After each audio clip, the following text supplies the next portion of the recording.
On the expansive Kakin Empire, the influence of imperialism is felt in all aspects of life. It's shaping the governance and daily experiences.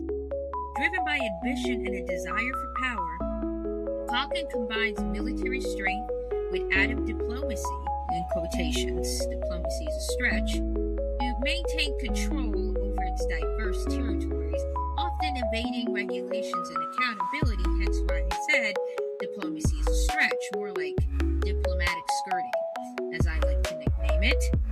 But central to the Kakin's imperial agenda is the pursuit of valuable resources, leading to aggressive extraction practices and the imposition of its cultural norms upon subjugated people, whether it be its own civilians or any other land that they have conquested, most likely indirectly, as nowadays, and we'll get into part 2, which is neocolonialism. The invasions that occur when it comes to empires are a lot more subtle. So that's why it's hard to catch for a lot of these imperial nations, because they're not doing it the old-fashioned way, but it's still the conquest of land, as we've discussed earlier. So, this approach not only fosters division amongst the Kakin civilians, but it also creates tension within foreign nations that it's affected by its policies. So as a result, the promise of prosperity and unity that imperialism often offers, or once has offered, is overshadowed by competition and conflict, leading many to face the harsher realities of life under such an imperial regime. So, the story illustrates the idea of imperialism. That's what we're going to get into. And through the Kakin Empire's mission to quote-unquote civilize, I can't emphasize the quotations enough, which is kind of like manifest destiny that you might have learned in school before. So a good example of this, let's lay the picture, right? Let's lay the work of what we're dealing with. In chapter 340, the king of the Kakin states untapped reserves for the plentiful future for humanity.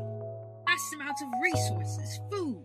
We, the Kakin Empire, declare that we shall carry the dreams of humanity. See, that's that ego that I've been talking about before. Absolutely insane.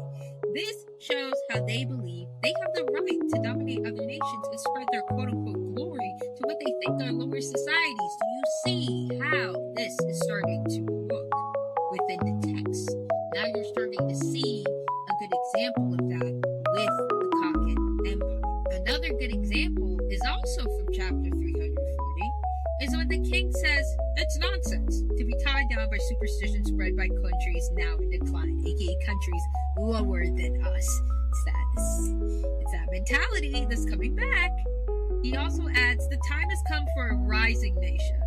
The driving force behind modern society is that ego that I'm talking about. These comments reflect their belief in social Darwinism. Plus, a member of the Hunters Association points out that the Kakin Empire's economic success has made them cocky enough to disregard the treaty, similar to what I talked about with the U.S. And how they tend to interact with the UN.